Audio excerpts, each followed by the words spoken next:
أما بعد فأعوذ بالله من الشيطان الرجيم.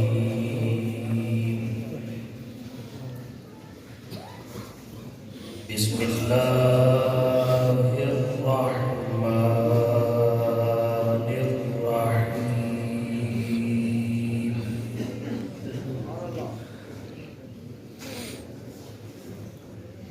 إنا نحن نزلنا الذكر وإنا له لحافظون. ما شاء الله. وقال الله تعالى في مقام آخر: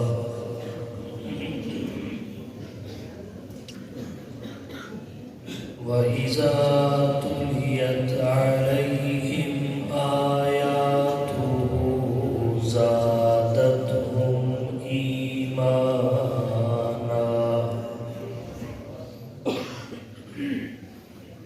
وقال الله تعالى في مقام آخر: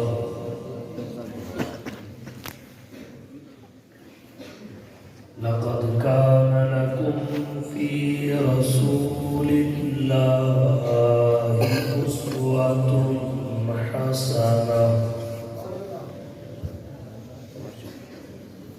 وقال النبي صلى الله عليه وسلم: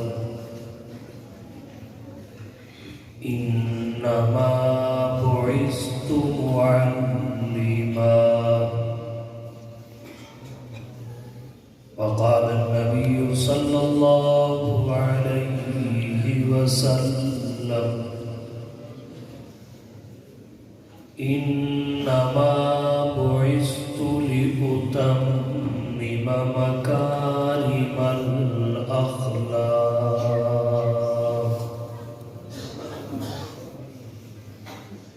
سبحان ربك رب العزة عما يصفون،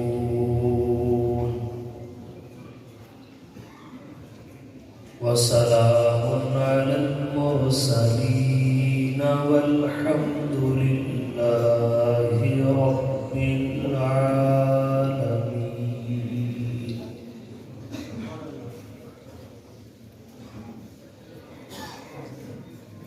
انتہائی واجب الاحترام، قابل صد تکریم و تعظیم معزز علماء کرام، طلباء عظام، سامعین محترم، پہلی مرتبہ 1 فروری سن 2023 کو ہارون آباد شہر کی اس عظیم دینی درسگاہ میں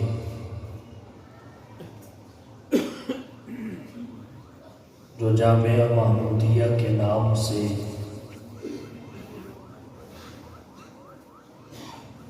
اپنی خدمات اور کردار پیش کر رہی ہے، برادر عزیز پیکر اخلاص حضرت مولانا مفتی عتیق الرحمان صاحب دامت برکاتہم العالیہ، حضرت مولانا عبد الرشید صاحب مد ظلہ العالی، اور میرے انتہائی مخلص دوست برادرم عرفان خالد صاحب اور دیگر رفقا جن کی محبت اور دعوت سبب بنی آپ کی زیارت اور ملاقات کا۔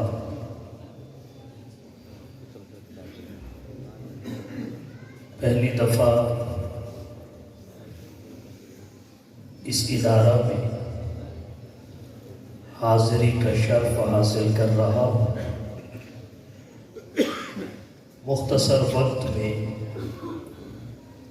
چند باتیں آپ کی توجہ کی نظر کروں گا۔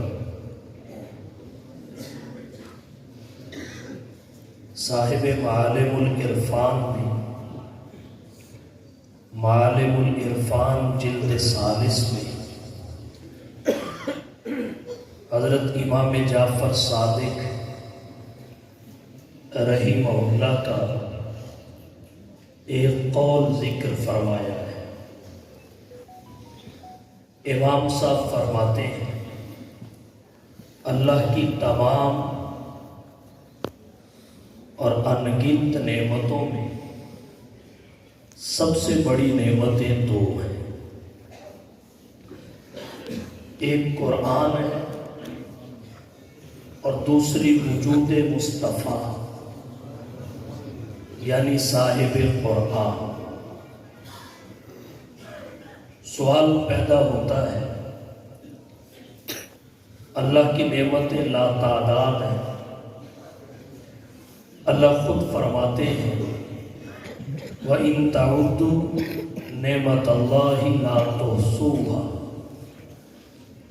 اگر تم اللہ کی نعمتوں کو گننے لگو تو احاطہ اور شمار نہیں کر سکتے۔ درجے کے اعتبار سے متفاوت ہے۔ سب سے بڑی نعمتیں دو ہیں، ایک قرآن، دوسری صاحب قرآن۔ اگر کسی کے ذہن میں سوال پیدا ہو کہ آخر یہ سب سے بڑی کیوں ہے، سادہ سا جواب یہ ہے، اللہ کے خزانے جو زمین و آسمان میں پھیلے ہوئے ہیں، للہ خزائن السماوات والارض، آسمان و زمین میں پھیلے ہوئے ہیں، ان میں سب سے قیمتی خزانہ ہدایت ہے۔ اتنا قیمتی جسے ہدایت مل گئی اسے سب کچھ مل گئی، اور جو محروم ہدایت ہوا دنیا کا بادشاہ بھی بن گیا تو اسے کچھ نہ ملا۔ بغیر ہدایت کے سب کچھ لے کر بھی بندہ قابل ترس اور قابل رحم ہے۔ سب سے قیمتی خزانہ ہدایت کا، اگرچہ اس کی قیمت مکمل طور پر اس دنیا میں معلوم نہیں ہو رہی، وہاں سب کو ہو جائے۔ کافر بھی کہیں گے لو کانوا مسلمین۔ سب سے قیمتی خزانہ ہدایت کا، اسی لیے اللہ نے اپنے قبضے اور اختیار میں انبیاء راہ ہدایت دکھانے ضرور آئے، پیغام ہدایت سنانے آئے، مگر اللہ نے ہدایت پر اختیار کسی کا نہیں ہوتا، رکھی اپنے قبضے۔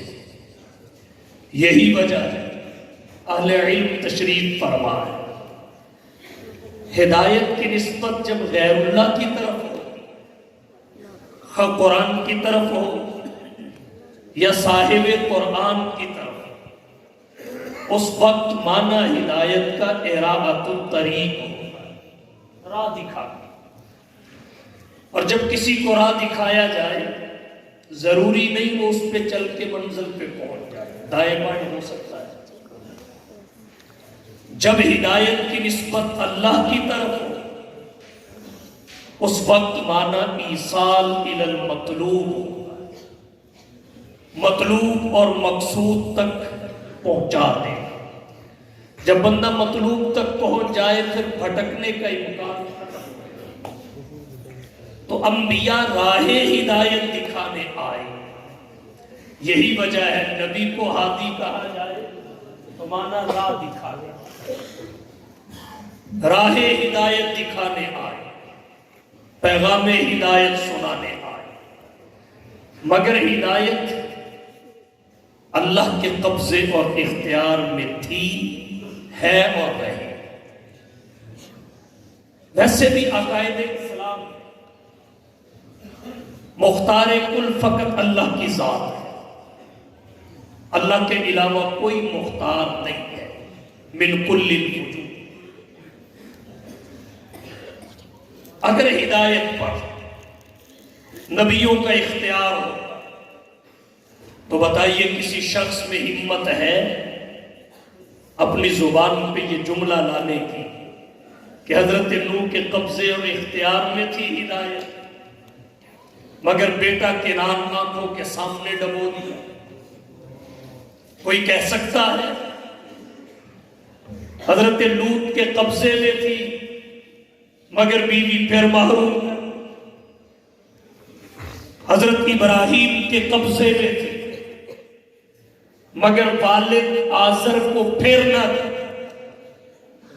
اور تو اور کیا کوئی سوچ بھی سکتا ہے حضور سرور کونین، ساقی کوثر، شافی محشر، ہادی و رہبر، آمینہ کے لال، محبوب رب ذوالجلال، صاحب الحسن والکمال، جناب محمد مصطفیٰ احمد مجتبیٰ، حبیب کبریاء، فخر الانبیاء، سید الورا، شمس الضحیٰ، بدر الدجا، رہبر و رہنما، لا یمکن الثنا، مکین گنبد خضرا، بلغ العلا، کشف الدجا، راحت العاشقین، شفیع المذنبین، رحمت للعالمین کے بارے میں کہ قبضے میں تھی، اختیار میں تھی، مختار ہدایت تھے،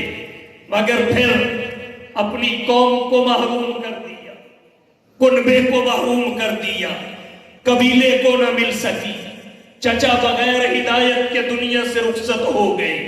کس کی مجال ہے کہ اپنی زبان پہ لا کر اس بات کو اتنی بڑی جسارت کرے؟ بالآخر اور راستہ ہی کوئی نہیں، فقط ایک راستہ ہے، تسلیم کیا جائے کہ ہدایت فقط اللہ کے قبضے ہے۔ البتہ جسے چاہیے وہ لے، اللہ نے سلسلے جاری کر دی تحصیل ہدایت کی۔ ایک کو سلسلہ کتاب کہتے ہیں، کتاب اللہ، دوسرے کو سلسلہ رجال کہتے ہیں، رجال اللہ۔ ان سلاسل سے لے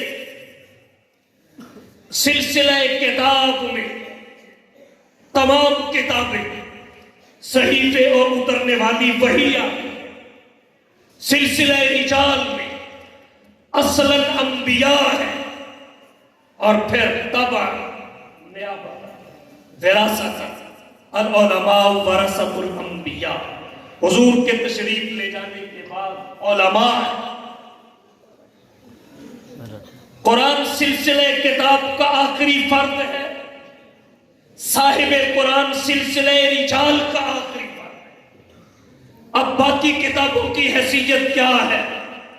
ان کا احترام، ان پر ایمان ضروری ہے، مگر عمل فقط قرآن پہ ہو، عمل فقط قرآن پہ ہو اور کسی پہ نہیں۔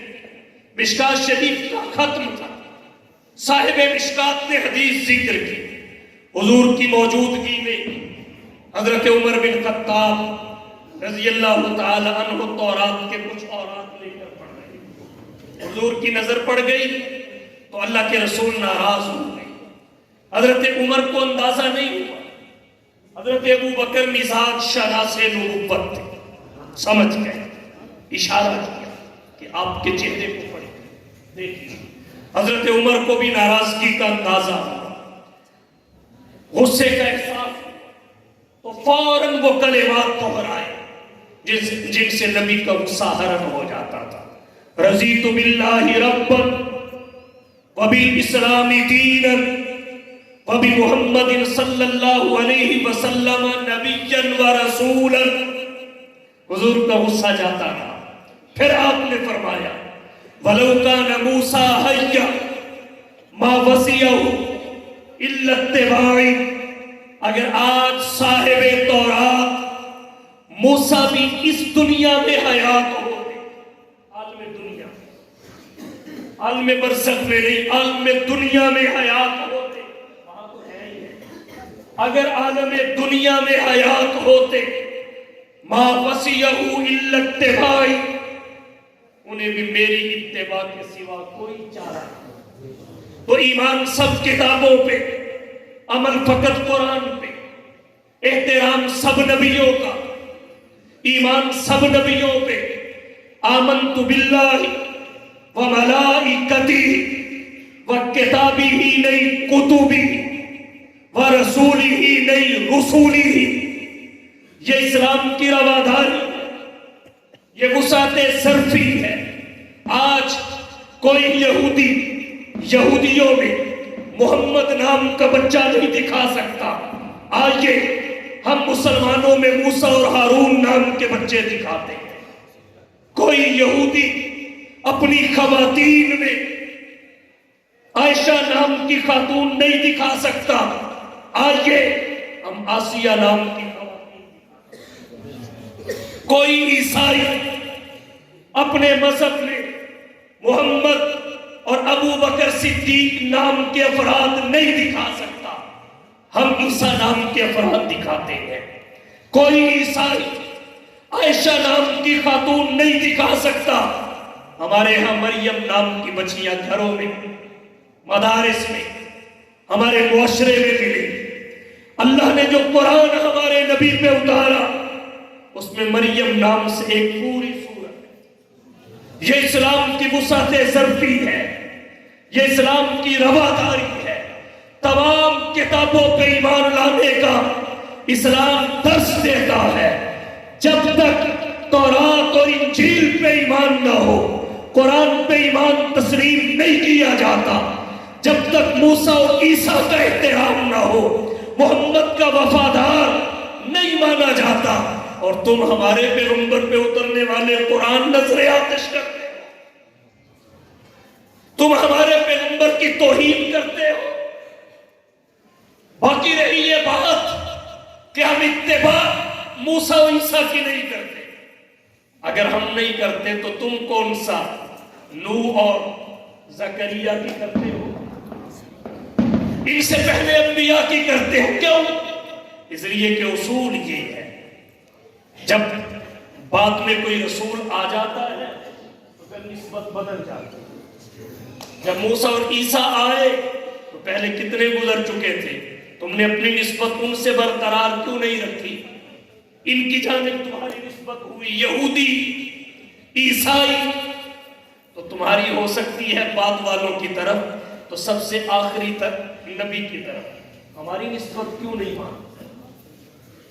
تو اتباع فقط محمد مصطفیٰ، عمل فقط قرآن پہ، ایمان سب کتابوں پہ، اتباع فقط صاحب قرآن کی، احترام اور ایمان سب نبیوں کا۔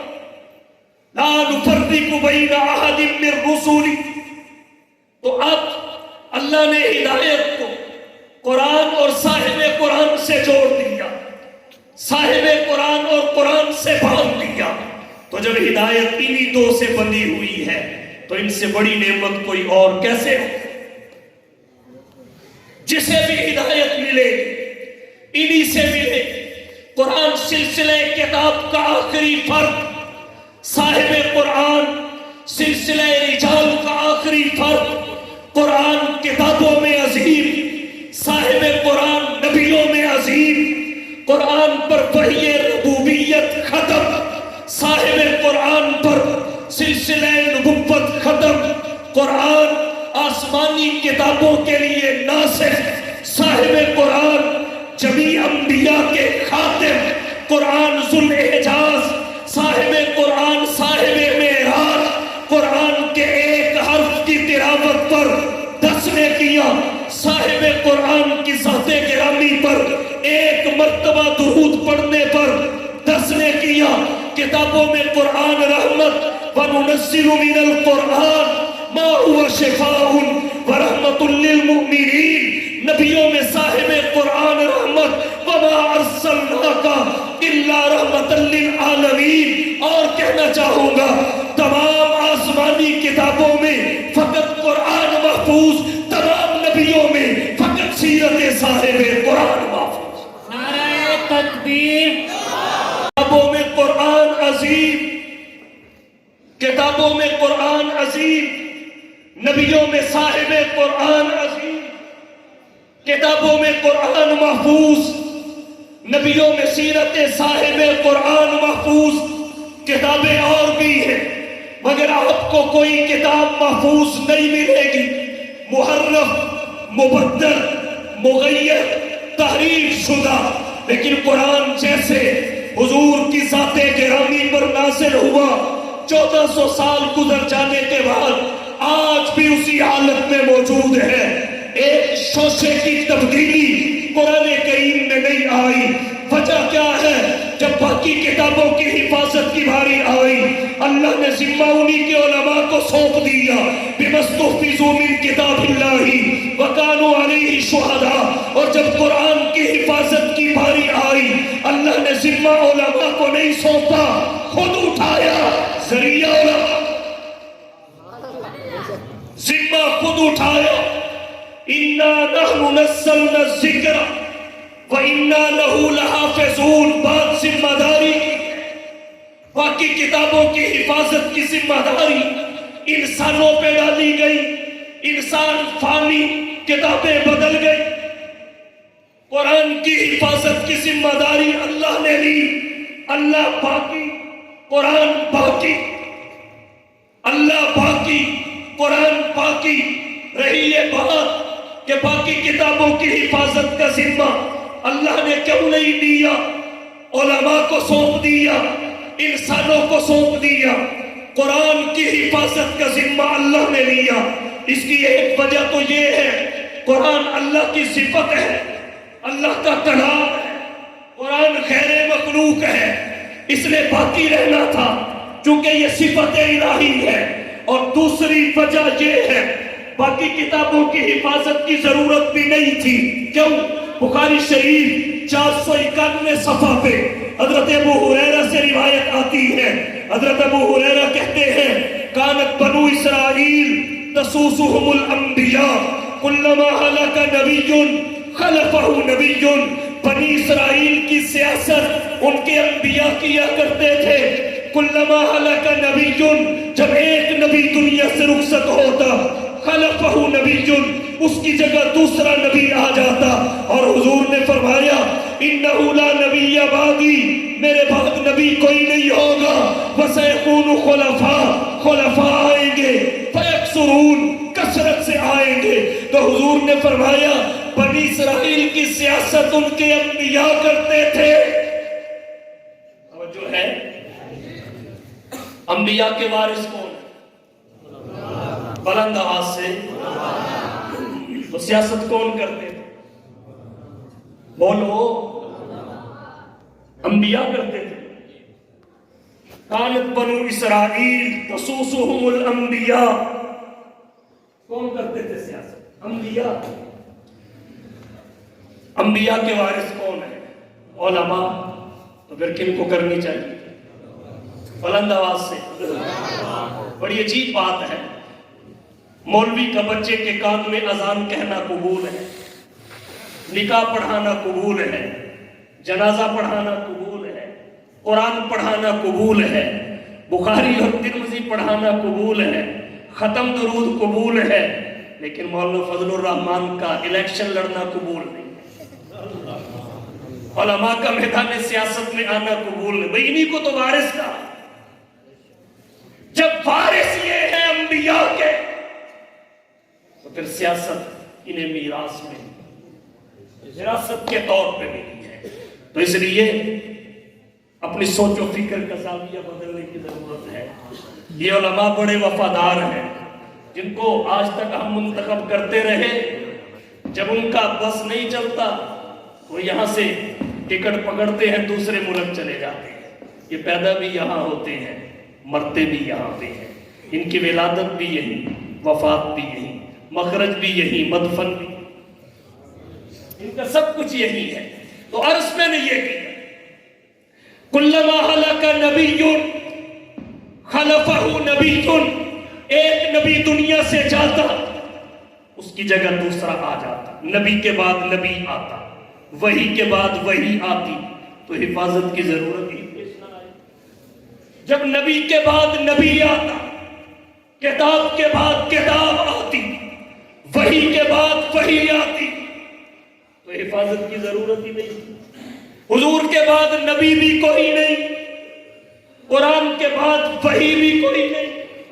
نبی کی وفات اور قیامت کے قیام کے درمیان زمانہ صدیوں پہ مشتمل ہوگا, زمانہ صدیوں پہ محیط ہوگا. نہ نبی نے پیدا ہونا ہے, نہ کتاب نازل ہونا ہے. اب اس درمیان کے صدیوں کے زمانہ کو کور کرنے کے لیے کتاب کی حفاظت کی ضرورت بھی پیش آئی, تعلیمات رسالت مآب کی حفاظت بھی پیش آئی. تعلیمات رسالت مآب کی حفاظت کی ضرورت بھی پیش آئی. تو اللہ نے پھر کتاب کی حفاظت کے بھی اسباب پیدا کر دیے, تعلیمات رسالت مآب کی حفاظت کے بھی اسباب پیدا کر دیے. کتاب کی حفاظت کے اسباب اللہ نے حفاظت کی ذمہ داری خود لے لی. کتاب کی حفاظت کے اسباب اللہ نے حفاظت کی ذمہ داری خود لے لی. فرمایا اِنَّا نَحْنُ نَزَّلْنَا الذِّكْرَ وَإِنَّا لَهُ لَحَافِظُونَ. اس خاص ذکر کو تھوڑا تھوڑا کر کے, منجمن منجمن, مفرقن مفرقن, بحسب المصالح والحوائج, اتارا بھی ہم نے اور اس کی حفاظت کا ذمہ بھی ہم لے رہے ہیں. پھر اللہ نے ذمہ داری خود لی, ذریعہ علماء کو بنایا, حفاظ کو بنایا, قراء کو بنایا. اب حفاظ نے الفاظ کی حفاظت کی, قراء نے لہجوں کی حفاظت کی, علماء نے معنی کی حفاظت کی, مجتہدین اور فقہاء نے مسائل کی حفاظت کی. ذریعہ یہ تھے, ذمہ داری اس کی پوری ہوگی. جیسے اللہ نے فرمایا وَمَا مِن دَابَّةٍ فِي الْأَرْضِ إِلَّا عَلَى اللَّهِ رِزْقُهَا. رزق کی ذمہ داری اللہ کی ہے. لیکن جب نفس الامر میں ہم دیکھتے ہیں, خارج میں ماحول میں کوئی تجارت کے ذریعے رزق حاصل کرتا ہے, کوئی زراعت کے ذریعے, کوئی لیبر اور محنت کے ذریعے, یہ تحصیل رزق کے ذرائع ہیں, ذریعے مختلف ہیں. جس ذریعے سے بھی انسان رزق حاصل کرے ذمہ اسی کا پورا ہوگا, ذمہ اسی کا پورا ہوگا. جس ذریعے سے بھی قرآن کی حفاظت ہو ذمہ اسی کا پورا ہوتا ہے. اِنَّا نَحْنُ نَزَّلْنَا الذِّكْرَ وَإِنَّا لَهُ لَحَافِظُونَ. یہاں ایک بات اور عرض کرنا چاہوں گا, توجہ کیجیے. یہودی اور عیسائی ایک بات کہتے ہیں, اپنے دین کو معبد اور محفوظ ثابت کرتے ہیں. وہ کہتے ہیں دیکھیے جی, اللہ نے قرآن کی حفاظت کا ذمہ تو نہیں لیا, اللہ نے تو ذکر کی حفاظت کا ذمہ لیا ہے. اِنَّا نَحْنُ نَزَّلْنَا الذِّكْرَ. اور آپ بتاؤ تورات اور انجیل بھی اللہ کا ذکر ہے کہ نہیں؟ اس بات سے تو ہم انکار نہیں کر سکتے, وہ بھی ذکر ہے, وہ بھی ذکر ہے. تو پھر وہ دعویٰ کرتے ہیں, پھر وہ غیر محفوظ کیسے؟ تورات و انجیل غیر محفوظ کیسے؟ جب وہ غیر محفوظ نہیں تو ان سے ثابت شدہ دین غیر محفوظ کیسے؟ تو دو جواب اس آیت کریمہ میں ان کی اس بات کے موجود ہیں. ایک تو الذکر پر جو الف لام ہے, عہد خارجی کا ہے, ہر ذکر اس سے مراد نہیں, خاص ذکر مراد ہے. اور دوسرا جواب نزلنا میں بھی ہے. نزلنا تنزیل سے ہے, تنزیل کہتے ہیں تھوڑا تھوڑا کر کے اتارے ہوئے ذکر. ایک انزال ہے بیک بار اتارے ہوئے کو. قرآن انزال کے زمرے میں بھی آتا ہے، تنزیل کے زمرے میں بھی آتا ہے. لوح محفوظ سے آسمان دنیا پر یکدم اتارا گیا ایک شب میں، یہ انزال تھا. اور حضور کے قلب اطہر پر 23 سال کے عرصے میں تھوڑا تھوڑا اتارا گیا، یہ تنزیل تھی. اب دیکھیے اللہ نے جہاں ایک رات میں اتارنے کا ذکر کیا وہاں انزلنا کہا، انا انزلناہ فی لیلۃ القدر، انا انزلناہ فی لیلۃ مبارکہ. اور جہاں حفاظت کی ذمہ داری اٹھائی وہاں انزلنا نہیں کہا، وہاں نزلنا کہا کہ اس ذکر کی حفاظت کا ذمہ میں لے رہا ہوں جو میں نے تھوڑا تھوڑا کر کے اتارا، تھوڑا تھوڑا کر کے. بتائیے تو رات تھوڑا تھوڑا کر کے اتری ایک دفعہ اتری، انجیل تھوڑا تھوڑا کر کے اتری ایک دفعہ اتری. تو جو ذکر 23 سال میں تھوڑا تھوڑا کر کے اترا ہے وہ خاص ذکر قرآن ہی ہے. لہٰذا جس ذکر کی حفاظت کا ذمہ اللہ نے لیا وہ قرآن ہے. اِنَّا نَحْنُ نَزَّلْنَا الذِّكْرَ وَإِنَّا لَهُ لَحَافِظُونَ. اللہ نے اسباب پیدا کیے قرآن کی حفاظت کے، ذمہ داری خود لی حفاظت قرآن کی. نمبر 2، اللہ نے اس امت کے افراد کو عظیم حافظ عطا کیے جو پہلی امتوں کے افراد کو عطا نہیں کیے گئے، کیونکہ حفظ قرآن کی ضرورت اس امت میں پیدا ہوئی، حافظہ کی ضرورت اس امت میں پیدا ہوئی. جیسے پہلے اجتہاد انبیاء کرتے تھے، امتی اجتہاد نہیں کرتے تھے. اب حضور کی ختم نبوت کی برکت سے یہ اجتہاد کی شان اللہ نے نبی کی امت کو عطا فرمائی. نبی کے چلے جانے کے بعد قیامت کے آنے کے درمیان زمانہ طویل تھا، نت نئے مسائل پیدا ہونے تھے، ان کے حل کے لیے اجتہاد کی ضرورت تھی. اللہ نے اجتہاد کی شان نبوت سے آگے نبوت کی امت کے خاص افراد کو عطا کی. جیسے اجتہاد پہلے انبیاء تک تھا، نبی کی ختم نبوت کی برکت سے یہ نبی کی امت تک پہنچا، ایسے ہی عظیم حافظ انبیاء کے تھے لیکن ختم نبوت کی برکت سے حفاظت قرآن کی ضرورت کی وجہ سے اللہ نے عظیم حافظ اس امت کے افراد کو عطا کیے. چھوٹے چھوٹے بچے پورے کا پورا قرآن اپنے سینے اور یادداشت میں لے کے گھومتے نظر آئے.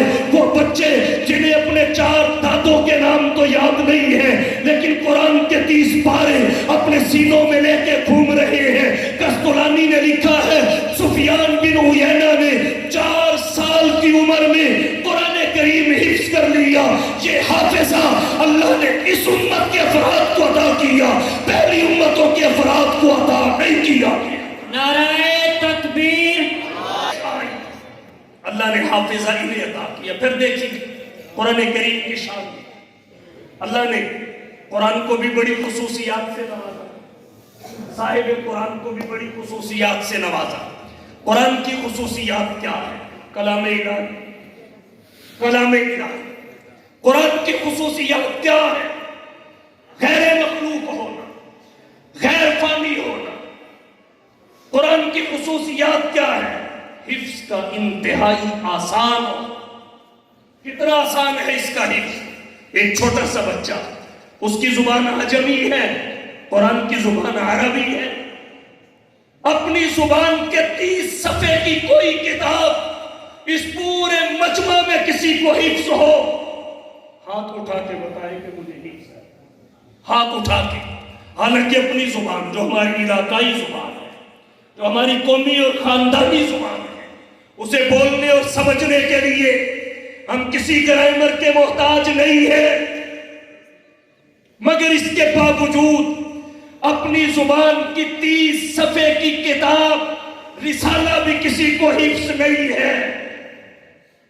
اور وہ زبان جس کا ان چھوٹے چھوٹے بچوں کو بھی تک ترجمہ ہی نہیں آتا، نہیں پتا لا ریب فیہ کا معنی کون سا ہے، ہدی للمتقین کی تفسیر اور تشریح کیا ہے، نہیں پتا.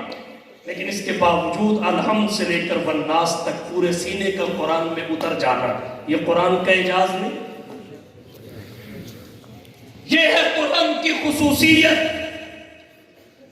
بانی دارالعلوم دیوبند، حجت الاسلام والمسلمین، قاسم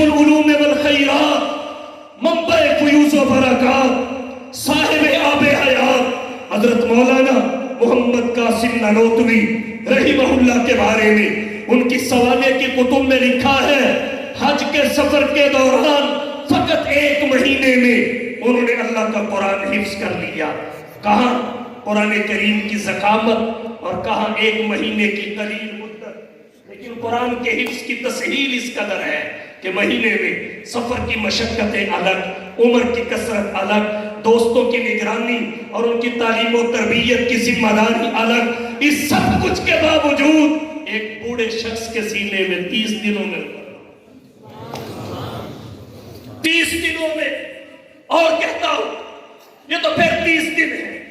وفاق المدارس العربیہ کے سابق صدر حضرت مولانا سلیم اللہ خان صاحب رحمہ اللہ کے بارے میں نے ماہنامہ وفاق میں پڑھا، انہوں نے فقط 27 دنوں میں اللہ کا قرآن حفظ کیا، فقط 27۔ یہ تو پھر 27 دن ہے۔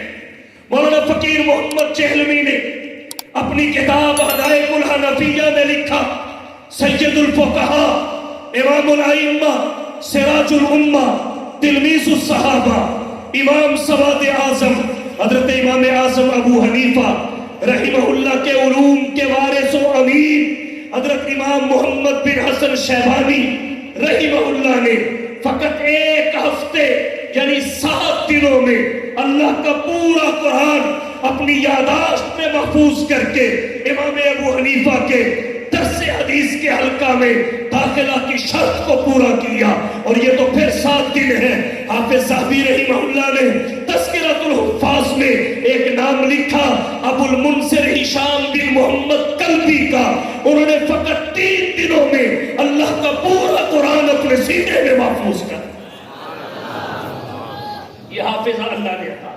ضرورت اب پیش آئی حفاظت قرآن کی، اللہ نے اسباب بھی پیدا کر دیے، حفاظت قرآن کے اسباب بھی پیدا کیے، تعلیمات رسالت معاب کی حفاظت کے اسباب بھی پیدا کیے۔ کبھی اسماء الرجال کے فن کی کتابیں کھولی جائیں، میزان الاعتدال، لسان المیزان، لسان المیزان، تذکرۃ الحفاظ، دیگر کتابیں، پتہ چلتا ہے جس نے اللہ کے نبی کے ایک قول کو، ایک فعل کو، ایک تقریر کو، کہ نبی نے کسی کام کو ہوتے دیکھا، کسی بات کو ہوتے سنا مگر نکیر نہیں فرمائی، جس نے ذکر کر دیا، اسماء الرجال کے ماہرین نے اس کا پورا الٹرا ساؤنڈ کیا، عادات کیسی تھی، اخلاقیات کیسے تھے، معاملات کیسے تھے، معیشت کیسی تھی، معاشرت کیسی تھی، طرز حیات کیسا تھا، لوگوں کے ساتھ لین دین کے انداز کیا تھے، ایسا الٹرا ساؤنڈ کیا، پورے کا پورا ڈیٹا نکال کر امت کے سامنے رکھ دیا، کیونکہ یہ بات نبی کی کر رہا ہے، یہ بات اللہ کے حبیب کی کر رہا ہے، اس کو پورے طریقے سے واضح کیا جائے تاکہ نبی کی کسی بات کے معاملہ میں کوئی کسی دھوکے میں مبتلا نہ ہو۔ اللہ نے ایسا انتظام کیا، یاد رکھیے جس اللہ کے نبی کی بات کرنے والے کے کردار کو اس حد تک چھان پھٹک کے بعد اللہ نے کتابوں میں درج کروایا، اس نبی کی حدیث کتنی شفافیت والی ہوگی، تو کیوں نہ ہم اسے حجت مانیں، کیوں نہ ہم اسے حجت مانیں۔ تو کتاب کی حفاظت کے بھی اسباب، تعلیمات رسالت معاب کی حفاظت کے بھی اسباب، پھر علماء نے بڑی محنت کی، مسند کا کیا حکم ہے، مرسل کا کیا حکم ہے، ایک ایک زاویے سے بحث کی تاکہ نبی کی تعلیمات کے بارے میں کوئی پہلو تشنا نہ رہے۔ اللہ نے انتظام کے اسباب ایسے پیدا کیا، تو عرض میں نے یہ کیا، ضرورت اب پیش آئی، اس لیے اللہ نے قرآن کی حفاظت کا ذمہ لیا، اس امت کو حافظ عطا کیے، اس امت کے چھوٹے چھوٹے بچے اپنے سینے میں اللہ کا قرآن لے کے پھر رہے ہیں۔ آپ پوری دنیا میں دیکھ لیں، آپ کو تورات کا کوئی حافظ نہیں ملے گا، انجیل کا کوئی حافظ نہیں ملے گا، زبور کا کوئی حافظ نہیں ملے گا۔ بھئی کیسے ملے؟ جب ان کتابوں کے متن ہی محفوظ نہیں، حافظ کہاں سے آئے؟ جب متون ہی محفوظ نہیں، حافظ کہاں سے آئے؟ ہارون آباد کی انجیل اور ہے، یہاں کی بائبل اور ہے، بہاول نگر کی بائبل اور ہے، ساہیوال کی بائبل اور ہے، اوکاڑے کی بائبل اور ہے، لاہور کی بائبل اور ہے، گجرانوالہ سیالکوٹ کی بائبل اور ہے، اور کیا کہیے قرآن کے بارے میں، شرق کا بھی وہی، غرب کا بھی وہی، شمال کا بھی وہی، جنوب کا بھی وہی، عرب کا بھی وہی، عجم کا بھی وہی، فرش کا بھی وہی، عرش کا بھی وہی۔ یہی ہے وہ کتاب حق جسے قرآن کہتے ہیں، یہی ہے وہ کتاب حق جسے قرآن کہتے ہیں، جسے فرقان کہتے ہیں، جسے برہان کہتے ہیں۔ یہی ہے وہ کہ جس کا منتظر سارا زمانہ تھا، رسولوں کی زبان پر جس کا نغمہ تھا، ترانہ تھا، تعارف یہ کراتی ہے خداوند تعالیٰ کا، رسولوں کا، قیامت کا، حبیب حق تعالیٰ کا، نہ کچھ تحریف کا خطرہ، نہ خدشہ کچھ خیانت کا، خدا پاک خود ضامن ہے اس کی حفاظت کا، اسی نے بھید کھولا ہے نبوت کا، خلافت کا، اسی نے راز بتلایا ہے قوموں کی امامت کا۔ اور کہتا ہوں، اور کتابوں میں قرآن محفوظ ہے۔ جب کتابوں میں قرآن محفوظ ہے اور کوئی کتاب نہیں، تو مذاہب میں فقط مذہب اسلام محفوظ ہے اور کوئی مذہب۔ کیوں؟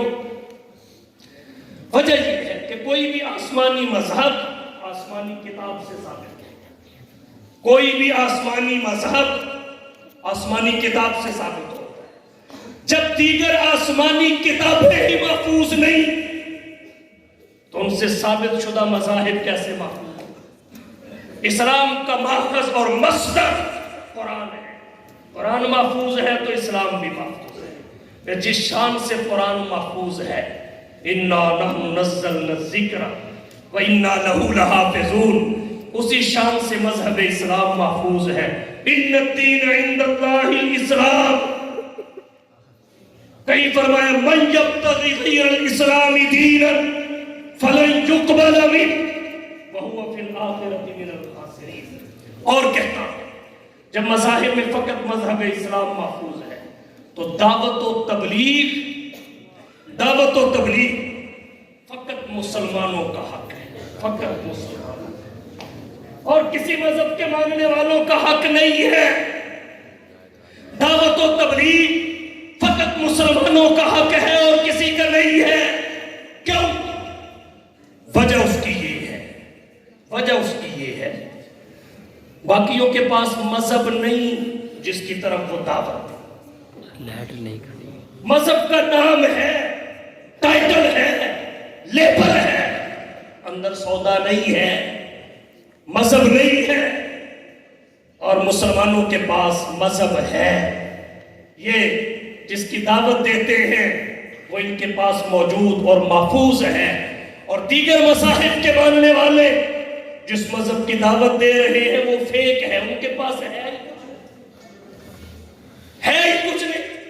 اس لیے دعوت و تبلیغ فقط مسلمانوں کا حق ہے اور کسی مذہب کا نہیں ہے۔ تو عرض میں نے یہ کیا، کتابوں میں قرآن محفوظ، کتابوں میں قرآن محفوظ، نبیوں کی سیرت میں، سیر انبیاء میں فقط سیرت صاحب قرآن محفوظ۔ دنیا ورطہ حیرت میں ڈوب جاتی ہے، حیران اور ششدر رہ جاتی ہے۔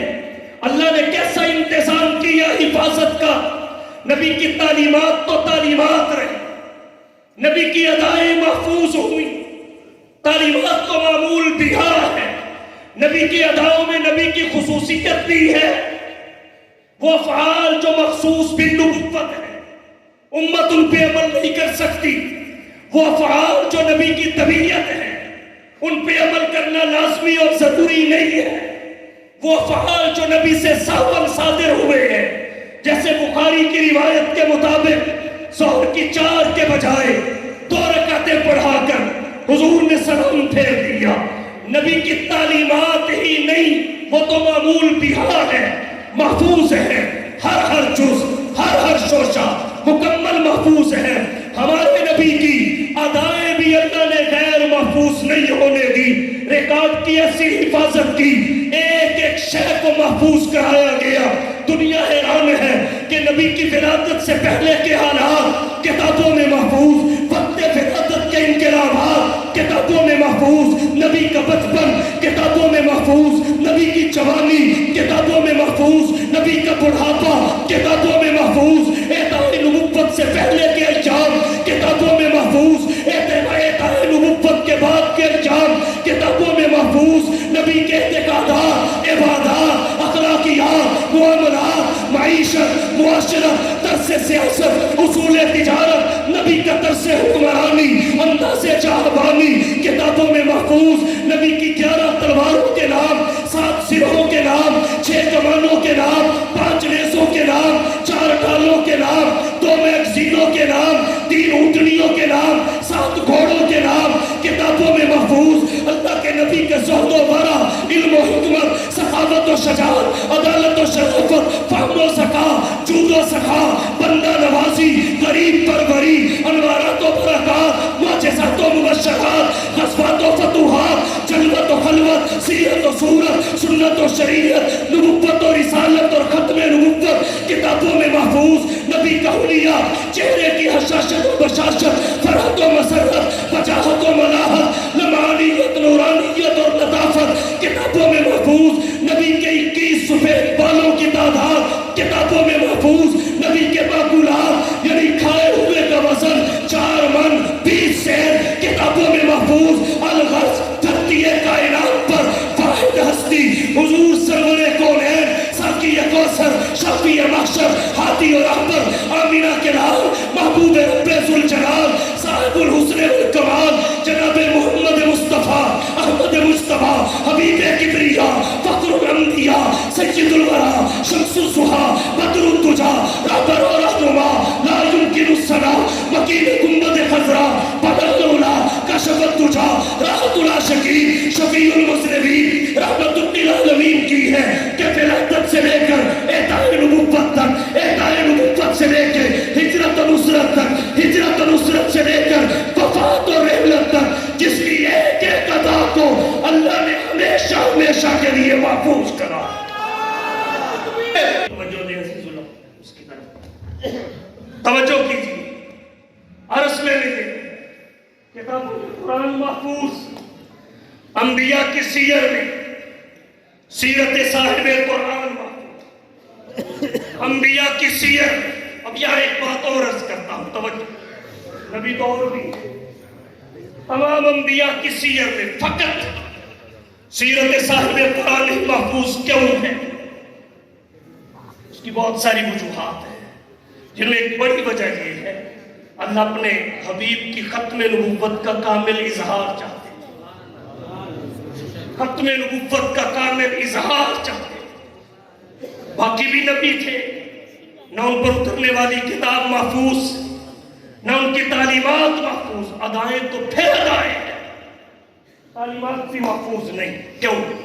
اس لیے کہ وہ نبی تھے، آخری نہیں تھے، ان کی فقط نبوت تھی، ختم نبوت نہیں تھی۔ اور یہاں کتاب بھی محفوظ، تعلیمات رسالت آپ بھی محفوظ۔ کیوں؟ اس لیے کہ آپ نبی بھی ہیں، آخری بھی ہیں، آپ کی نبوت بھی ہے، آپ کی ختم نبوت بھی ہے، تو ختم نبوت کے کامل اظہار کے لیے کتاب بھی محفوظ، تعلیمات رسالت آپ بھی۔ دوسری وجہ کیا ہے؟ وہ یہ اللہ دنیا کو بتانا چاہتے تھے کہ نبی منانے کے لیے نہیں ہوتا، نبی اپنانے کے لیے ہوتا، نبی منانے کے لیے نہیں آئے، اپنانے کے لیے آئے۔ وما ارسلنا من رسول الا لیطاع باذن اللہ۔ اپنانے کے لیے نمونہ چاہیے، نمونے کے لیے حفاظت چاہیے، اپنانے کے لیے نمونہ چاہیے، نمونے کے لیے حفاظت چاہیے، اسے برقرار رکھنے۔ تو اللہ نے سارے اسباب پیدا کیے، کتابوں میں قرآن محفوظ، انبیاء کی سیر میں سیرت صاحب قرآن محفوظ، قرآن کتابوں میں عظیم، صاحب قرآن نبیوں میں عظیم، قرآن کتابوں میں عظیم۔ کیا کیا عظمت ہے؟ کلام الہی، تسہیل و حفظ القرآن، کثرت تلاوت۔ اللہ نے قرآن کے پڑھے جانے کو جو کثرت عطا کی، ساری دنیا کی کتابوں پہ پڑھے جانے کی تعداد ایک جگہ ڈھیر کر لی جائے اور دوسری طرف اکیلے قرآن کے پڑھے جانے کی مقدار رکھی جائے تو قرآن سب پہ غالب آ جائے، قرآن سب پہ غالب آ جائے، سب پہ۔ حضرت علی المرتضیٰ شیر خدا اسد اللہ کرم اللہ رضی اللہ کے بارے میں ان کی سوالے کی کتب میں لکھا ہے انہوں نے ایک دن میں 8 مرتبہ قرآن ختم کیا، 8 مرتبہ، اور 4 شخصیات کے نام تاریخ کے اوراق کی جبینوں پہ محفوظ ہیں، گمنام نہ جانے کتنے ہیں جو ایک رکعت میں پورا قرآن پڑھ لیا کرتے تھے۔ ان میں 2 صحابی ہیں، 2 تابعی ہیں۔ صحابہ میں ایک نام حضرت تمیم داری کا ہے، دوسرا حضرت عثمان بن عفان کا ہے، اور تابعین میں ایک نام سیدنا سعید بن جبیر کا ہے، دوسرا سید الفقہاء امام الائمہ سراج الامہ تلمیذ الصحابہ امام سواد اعظم حضرت امام اعظم ابو حنیفہ رحمت اللہ علیہ کا ہے۔ بغیر کسی تکلف اور مشقت کے ایک رکعت میں پورا قرآن پڑھ لیا کرتے تھے، اور امام صاحب رحمت اللہ علیہ کے بارے میں ان کی سوالے کی کتابوں میں یہاں تک لکھا ہے فقط رمضان کے مہینہ میں 61 مرتبہ قرآن ختم کیا کرتے تھے۔ اہل علم نے اس کی ترتیب یہ لکھی ہے، ایک قرآن روزانہ دن کو پڑھتے تھے، ایک قرآن روزانہ رات کو تراویح کے بعد تہجد اور نوافل میں پڑھتے تھے، 30 قرآن دن کے 30 قرآن رات کے، دونوں کو ملایا تو 60 کا عدد حاصل ہوا۔ اور ایک قرآن وہ ہوتا تھا جو پورے مہینہ میں نماز تراویح میں پڑھا کرتے تھے، ادھر عید کا چاند نظر آتا تھا، ادھر ابو حنیفہ کے 61 قرآن مکمل ہو جاتے۔ یہ ذوق تھا تلاوت قرآن۔ اور جب امام صاحب رحمت اللہ علیہ کا جنازہ ہوتا جیل سے جو پڑے ہوئے قرآن احاطہ شمار میں آئے وہ 7000 سے متجاوز، 7000 سے متجاوز۔ اب ایک بات آپ سے کہ دنیا کی کوئی کتاب ہے جسے ایک ہی پڑھنے والے نے مختصر مدت زیست میں، قلیل مدت حیات میں، ہزاروں کی تعداد میں پڑھا ہو؟ یہ قرآن کی خصوصیت ہے۔ قرآن دنیا کی کوئی بھی دلچسپ سے دلچسپ کتاب لے 5-4 مرتبہ پڑھنے کے بعد پڑھنے کو جی نہیں کرتا، طبیعت اکتا جاتی ہے، لیکن قرآن کی شان دیکھیے، جتنا زیادہ پڑھا جائے اتنی ہی رغبت بڑھا دی جاتی ہے، اتنی ہی رغبت بڑھا دی جاتی ہے۔ اور کہتا ہوں توجہ، علماء تشریف فرما ہے، مشکات کا بھی ختم ہوا، انشاءاللہ وقت آئے گا بخاری کا بھی ہوگا، انشاءاللہ ہوگا۔ آپ دنیا کی ہر کتاب، وہ حدیث کی ہو، تفسیر کی ہو، سیرت کی ہو، تاریخ کی ہو، ڈائجسٹ ہو، ناول ہو، کچھ بھی ہو، آپ اپنے جسم کو حرکت دیے بغیر ٹانگ پہ ٹانگ رکھ کے، کھڑے ہو کے، بیٹھ کے، لیٹ کے، ہر طریقے سے حالت جمود بغیر حص و حرکت کے ایک جگہ پر جسم کو ٹھہرا کے جما کے پڑھ سکتے ہیں۔ لیکن قرآن کی شان دیکھیے، اللہ نے کیا شان اور اعجاز پڑھا۔ ابھی قرآن پڑھنا شروع نہیں کیا، مبادیات سے بھی لگا۔ فَإِذَا قَرَأْتَ الْقُرْآنَ فَاسْتَعِذْ بِاللَّهِ مِنَ الشَّيْطَانِ۔ اب اس پڑھا كُلُّ أَمْرٍ ذِي بَالٍ لَمْ يُبْدَأْ بِبِسْمِ اللَّهِ، حدیث کے مطابق تسمیہ بسم اللہ۔ قرآن کریم کا غلاف اتر رہا ہے، غلاف اتارا جا رہا ہے، اس کے بعد بوسہ دیا جا رہا ہے، پیشانی اور سینے سے لگایا جا رہا ہے، ایک غیر ارادی حرکت جسم میں پیدا ہو جاتی ہے۔ اسی دوران ابھی نفس تلاوت کا آغاز نہیں ہوا، ایک غیر ارادی اور غیر اختیاری حرکت بدن پہ طاری ہو گئی۔ اپنے قصد اور ارادے سے اسے کوئی روکنا بھی چاہے تو کب تک روکے گا؟ پھر آخر ضبط کے بندھن ٹوٹ جائے گا، قصد اور اختیار ہار جائے گا، انسان کا ارادہ شکست کھا جائے گا، اور قرآن کی وجہ سے اللہ کی برسنے والی رحمت جیت جائے گی۔ جب کوئی شخص قرآن پڑھتا ہے، القرآن کلام اللہ، قرآن اللہ کا کلام ہے، وخرج منہ، اس ذات سے صادر ہوا ہے، اور علم کلام کے ماہرین نے لکھا ہے کلام کا متکلم سے نسبت اور قربت ہوتی ہے۔ قرآن اللہ کا کلام ہے، اللہ متکلم ہے، اسے اس سے نسبت ہے جب کوئی اس کے قریب ہوتا ہے یہ اس کے قریب کر دیتا ہے. جب مسلمان قرآن کے قریب ہوتا ہے قرآن رحمان کے قریب کرتا ہے, اور جب رحمان کی قربت ہو پھر رحمت برستی ہے. اور یہ کیسے ہو سکتا ہے؟ رحمت برسے اور جس پہ برس رہی ہے اس کا جسم نہ جھومے. اللہ نے کیا شان بخشی قرآن. کل کا اخبار آج کسی کے سامنے رکھیے, اسے کہیے یہ رو اخبار پڑھو. وہ خبر پڑھنے سے پہلے تاریخ پڑھتا ہے.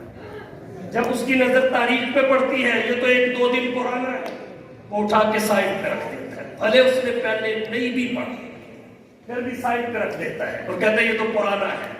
کیا اعجاز ہے قرآن کا. جو قوم 1 دن پرانا اخبار نہیں پڑھی وہ صدیوں پرانی کتاب پڑھ رہی ہے. یہ اس کتاب کی شان نہیں ہے.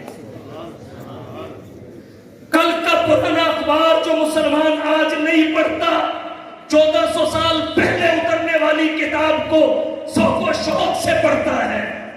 اس کتاب کا یہ اعجاز اور شان. کبھی کسی نے یہ شکوہ کر کے پڑھنے سے انکار نہیں کیا کہ یہ تو صدیوں پہلے نازل ہے, یہ تو پرانی ہے, یہ تو پرانی ہے. کیوں شکوہ نہیں کیا کہ پرانی ہے ہی نہیں ہے, پرانی ہے ہی نہیں ہے. ایک بات تو اہل علم نے لکھی ہے کہ قرآن کریم کے اوامر میں نزول کے اعتبار سے تجدد ہوتا ہے. یہ علمی بحث ہے, میں اس میں نہیں جاتا. البتہ ایک بات آسان لفظوں میں ذکر کرتا ہوں, قرآن پرانا نہیں ہوتا. کیوں؟ اس لیے کہ پرانی مخلوق ہوتی ہے. قرآن مخلوق نہیں ہے, خالق کی صفت.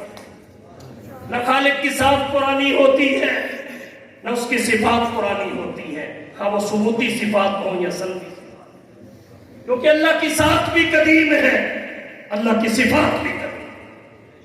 دوسری وجہ کیا ہے؟ قرآن پرانا نہیں ہوتا کیونکہ اللہ نے اسے ایک زمانے کے لیے نہیں اتارا, اسے ایک طبقے کے لیے نہیں اتارا, اسے ایک علاقے کے لیے نہیں اتارا کہ جب وہ زمانہ گزر گیا اس کا اثر ختم, وہ اس طبقے سے باہر نکلا تب اثر ختم, علاقے کا بارڈر کراس کیا تب اثر ختم. یہ ہر علاقے کے لیے ہے, یہ ہر طبقے کے لیے ہے, یہ ہر زمانے کے لیے ہے.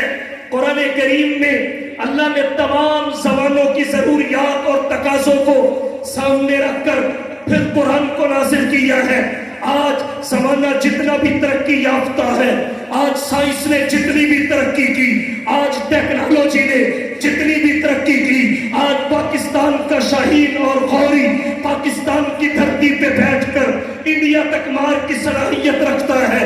انسان چاند پہ کمندے ڈالنے کی باتیں کر رہا ہے, چاند پہ قدم رکھنے کا دعوے دار ہے. اس نے ہوا میں اڑنا شروع کر دیا, سمندر پہ تیرنا شروع کر دیا, لیکن اس کے باوجود آج کا تجدد پسند طبقہ, لبرل, سیکولر, کوئی بھی سب مل کر ایک مسئلہ بھی ایسا پیش نہیں کر سکتے, کوئی جدید مسئلہ, کوئی نیا استفتاء جس کا حل 1400 سال پہلے اللہ کے قرآن نے پیش نہیں کر دیا, یا اس کے حل کے اصول اللہ نے اپنے قرآن میں ذکر نہیں کر دیے. زمانہ آج بھی پیچھے ہے, اللہ کا قرآن آج بھی آگے ہے. زمانہ آج بھی پیچھے ہے, اللہ کا قرآن آج بھی آگے ہے. پرانا کیسے؟ تو کیا کہیے, قرآن کی بھی بڑی شان ہے, کثیر التلاوت. ایک بات یہاں اور عرض کرتا ہوں, آج اس فیس بک نے ہمارے معاشرہ سے مسلمانوں کا تلاوت قرآن کا ذوق کمزور کر دیا. بڑے بڑے بزرگ, بڑے بڑے عالم جب اٹھتے ہیں, ہم تو ہے ہی کسی کھاتے نہیں, تو اٹھتے ہی وضو بعد میں ہوتا ہے, واٹس ایپ پہلے چاہتا ہے. اور ہماری نوجوان نسل کو تو پوچھیے ہی کچھ نہیں. اس فیس بک نے تلاوت قرآن کا ذوق کمزور کر دیا, اور نوجوان تو یہاں تک بے روی کا شکار ہو گئے. کہتے ہیں موسیقی روح کی غذا, موسیقی روح کی غذا. چلو من کل الوجود تردید بھی نہیں کرتا, ہو بھی سکتی, کسی کی روح کی غذا ہو بھی سکتی ہے, کیونکہ روح کون سا ساری ایک جیسی ہے. اگر نفس مطمئنہ ہے تو ہمارا بھی تو نفس ہی ہے. اگر نفس مطمئنہ ہے تو لوامہ بھی تو نفس ہی ہو بھی سکتی ہے کسی روح کی غذا، لیکن وہ روح صحت مند نہیں ہو سکتی، روح بیمار ہو. سارے انسان کون سا حلال کھاتے ہیں؟ حرام کھانے والے بھی کسی معاشرے کا حصہ ہے. تو ساری روحیں کون سا سیر اللہ کے مرتبے پہ فائز ہوتی؟ بگڑی ہوئی روحیں، بیمار روحیں بھی تو کسی معاشرے کے افراد کی ہیں، تو ہوگی کسی کی روح کی غذا. لیکن جو تندرست اور پاک روحیں ہیں ان کے لیے موسیقی غذا نہیں ہے، سزا ہے. ان پاک روحوں کی غذا موسیقی نہیں ہے، اللہ کا قرآن ہے. جہاں سے روح آئی وہیں سے غذا آئی، روح بھی وہاں سے، غذا بھی وہاں سے. روح امر ربی ہے. یسألونک عن الروح قل الروح من امر ربی، قرآن حکم ربی ہے. گانا سنیے نفاق پیدا ہوتا ہے، قرآن سنیے اخلاص پیدا ہوتا ہے. گانا سنیے انسان کے قلب میں سختی آتی ہے، قرآن سنیے نرمی میں بدل جاتی ہے. تو صحت مند اور پاک روحوں کی غذا موسیقی نہیں ہے، قرآن ہے. اور بیمار روحوں کی دوا بھی اللہ کا قرآن ہے. تندرست روحوں کی غذا، بیمار روحوں کی دوا اللہ کا قرآن ہے. اللہ کا قرآن ہے. آئیے قرآن سے رشتہ قائم کیجئے، قرآن کریم کی تلاوت کو اپنی زندگی کے معمولات میں شامل کیجئے. آج یہ ذوق کمزور ہو گیا. خیر القرون میں عروج پہ تھا. ہماری زندگی کے معمولات میں اگر فجر کے بعد اس سردی کے موسم میں 2 کلومیٹر کی واک شامل ہو سکتی ہے، نیوز پیپر شامل ہو سکتا ہے، نیوز چینل شامل ہو سکتا ہے. ہماری زندگی کے معمولات میں عصر کے بعد بیوی بچوں کے ساتھ بیٹھ کر چائے پینا شامل ہو سکتا ہے. ہماری زندگی کے معمولات میں عشاء کے بعد بس میں دوستوں کا حصہ بننا اور دوستوں کی محفل اور مجلس کو رنگین بنانا شامل ہو سکتا ہے. تو اللہ کے کتاب کے 2 رکوع کی تلاوت شامل کیوں نہیں ہو سکتی؟ کیا یہ اتنا بھاری پتھر ہے جس کے 2 ذرے بھی ہم سے نہیں اٹھائے جاتے؟ اسے معمولات زندگی میں شامل کیجئے. سال میں 2 مرتبہ قرآن کو ختم کرنا یہ تلاوت کا حق ہے، قرآن کا حق ہے. جو اس سے زائد دفعہ پڑھا جائے وہ بلندی درجات کا باعث ہے، وہ بلندی درجات کا باعث. آئیے زندگی کے معمولات میں قرآن کی تلاوت شامل کیجئے. یہ اس کی خصوصیت ہے. وَإِذَا تُلِيَتْ عَلَيْهِمْ آيَاتُهُ زَادَتْهُمْ إِيمَانًا. اللہ نے جو تاثیر قرآن میں رکھی ہے وہ دنیا کی کسی کتاب میں نہیں ہے کہ بندہ جائے سر لینے اور ایگریمنٹ کر کے آئے سر دینے، سر لینے جائے اور سر دیتا ہوا نظر آئے. سودے کے لیے بازار گئے ہم، سودے کے لیے بازار گئے ہم، بکے ان کے ہاتھوں جن کے خریدار گئے. کیسی تاثیر جس نے ضلالت کو ہدایت میں بدلا، جہالت کو علمیت میں بدلا، بغاوت کو اطاعت میں بدلا، شقاوت کو سعادت میں بدلا، اجنبیت کو اپنائیت میں بدلا، جفا کو وفا میں بدلا، بوت کو قربتوں میں سمیٹا. ذرے صحرا ہوئے، قطرے دریا ہوئے، غلام آقا ہوئے، گم گشتہ رہنو صراط مستقیم کے راہی بنے، باطل پرست حق پرست بنے، صنم پرست صمد پرست بنے، باطل پرست حق پرست بنے، اپنی ہی عزتوں پہ میلی نگاہ رکھنے والے دوسروں کی عزتوں کے محافظ بنے، عرب کے بدو تہذیب و تمدن کے امام بنے. جو حلائے عرب مقام صحابیت پہ پہنچے، پھر میں کیوں نہ کہوں نہ ہو ممتاز. کیوں اسلام دنیا بھر کے دینوں میں، کیوں نہ ہو ممتاز اسلام دنیا بھر کے دینوں میں، وہاں مذہب کتابوں میں، یہاں قرآن سیکھو. نہ گھبراؤ مسلمانوں، خدا کی شان، نہ گھبراؤ مسلمانوں، خدا کی شان باقی ہے. ابھی اسلام زندہ ہے، ابھی قرآن باقی۔ قرآن پڑھی، تلاوت اس کا حق بھی ہے، باعث اجر و ثواب بھی ہے، اور اس کا سمجھنا بھی ضروری ہے۔ اسے فہم قرآن کہتے ہیں، یہ بھی قرآن کا حق ہے، اور قرآن پڑھنے سے ثواب ملتا ہے، سمجھنے سے ہدایت بھی ملتی ہے۔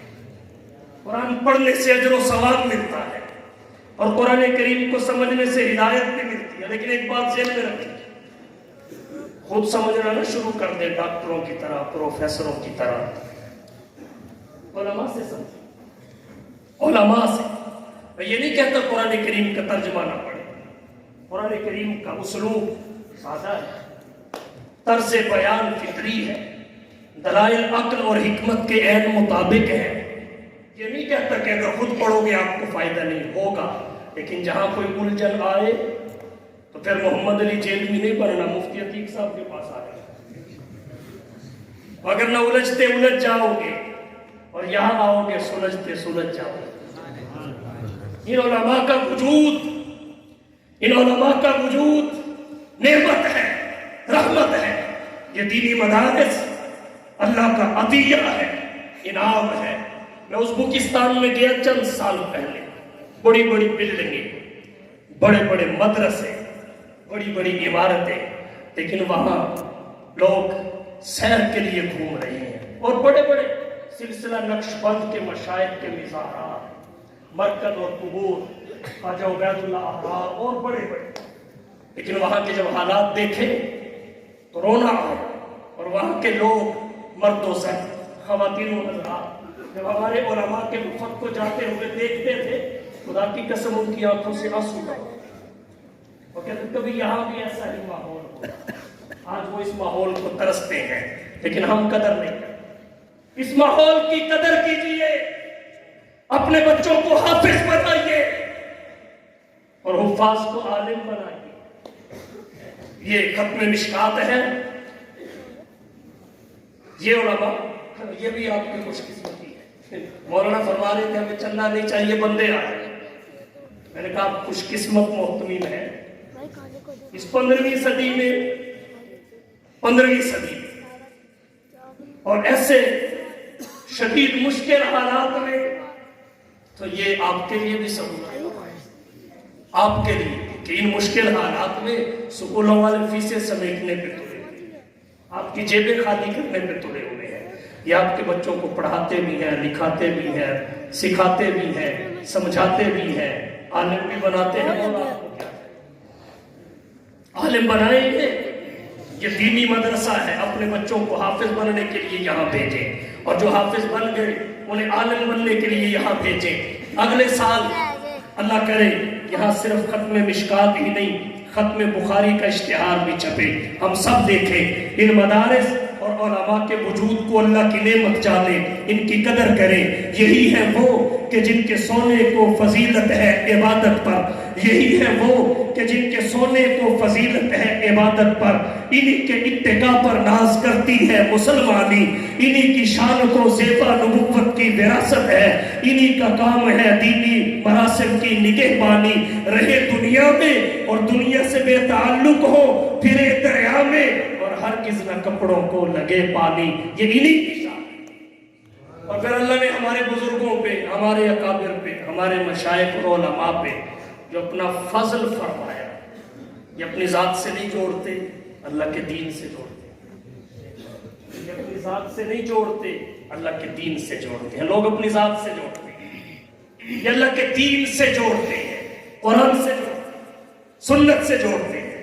یہ طائفہ منصورہ ہے جس کے بارے میں کسی نے کہا، اس وادی گل کا ہر ذرہ خورشید جہاں کہلایا ہے، اس وادی گل کا ہر ذرہ خورشید جہاں کہلایا ہے، جو رند یہاں سے اٹھا ہے پیر مغا کہلایا ہے۔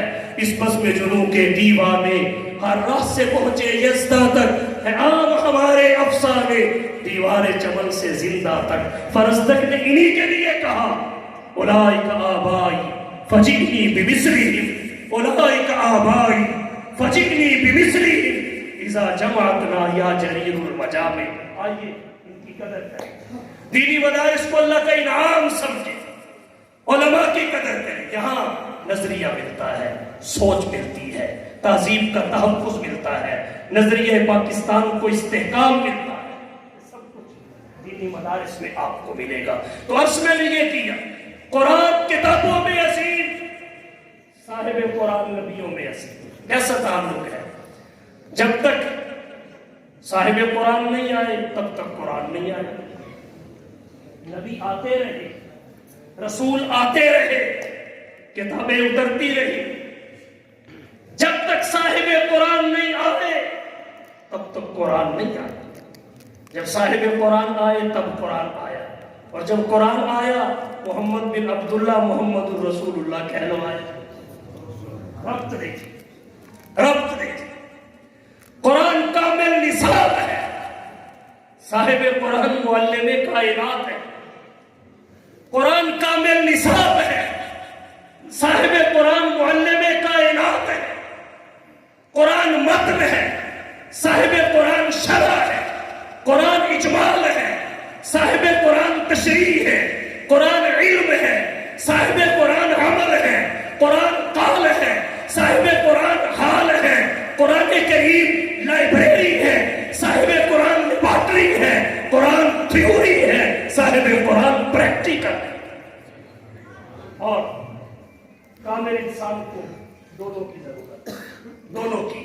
اس لیے امام جعفر صادق نے فرمایا اللہ کی نعمتیں تو بڑی ہیں لیکن سب سے بڑی نعمتیں دو ہیں. ایک کو قرآن کہتے ہیں اور دوسری وجود مصطفیٰ ہے جسے صاحب قرآن کہتے ہیں. قرآن کی اپنی شان اور خصوصیات، صاحب قرآن کی اپنی شان اور خصوصیات. باقی انبیاء کے پاس فقط نبوت ہے. صاحب قرآن کی خصوصیت دیکھیے، نبوت بھی ہے، ختم نبوت بھی ہے. باقی انبیاء کی نبوت بھی محدود ہے، زمانے کے اعتبار سے، علاقے کے اعتبار سے، افراد کے اعتبار سے. حضور کی نبوت غیر محدود ہے، ہر اعتبار سے باقیوں کی امت ہے، آپ کے خیر الامت ہے.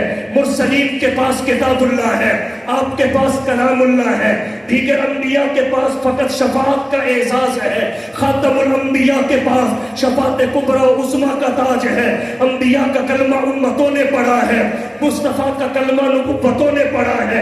انبیاء نے امامت امتوں کی کروائی ہے، خاتم الانبیاء نے امامت نبوتوں کی کروائی ہے. اور کہنا چاہوں گا انبیاء کا معراج امتحان کی صورت میں ہے، خاتم الانبیاء کا معراج انعام کی صورت میں ہے. انبیاء کا معراج بھی فرش زمین پہ ہے، مصطفیٰ کا معراج بھی عرش بری پہ ہے. پھر کیوں نہ کہوں خلق کے سرور شافی محشر صلی اللہ علیہ وسلم، خلق کے سرور شافی محشر صلی اللہ علیہ وسلم، مرسل داور خاص پیغمبر صلی اللہ علیہ وسلم، نور مجسم نیر اعظم سرور عالم مون سے آدم، نوح کے ہمدم خضر کے رہبر صلی اللہ علیہ وسلم، رہبر موسیٰ ہادی عیسیٰ، تارک دنیا شافع عقبہ، ہاتھ کا تکیہ خاک کا بستر صلی اللہ علیہ وسلم، رحم کانٹے جس نے بچھائے کالیاں دی پتھر برسائے، اس پہ چھڑکی پیار کی شبنم صلی اللہ علیہ وسلم، سم کے عوض دارو شفا دی، تان سنے اور نیک دعا دی، زخم سہے اور بخشا مرحم صلی اللہ علیہ وسلم، پانے ثقافت کان مرفت آئین رحمت شافی امت، مالک جنت قاسم کوثر صلی اللہ علیہ وسلم، دولت دنیا خاک برابر، ہاتھ کے خالی دل کے تمنگر، مالک کے کشور تخت افسر صلی اللہ علیہ وسلم. آئیے قرآن اور صاحب قرآن سے اپنی نسبت مضبوط کریں، علماء کے قدموں میں بیٹھ کر، مدارس سے وابستہ ہو کر، اور اپنی دنیا کے ساتھ آخرت بھی سنوارے. یہی کہہ کے اجازت لے رہا ہوں کہ آؤ دوستو ایک کام کریں، آؤ دوستو ایک کام کریں، اسوہ مصطفیٰ کو عام کریں. جن سے ہوتا ہے زمانے میں اجالا ان چراغوں کا اہتمام کریں. وآخر دعوانا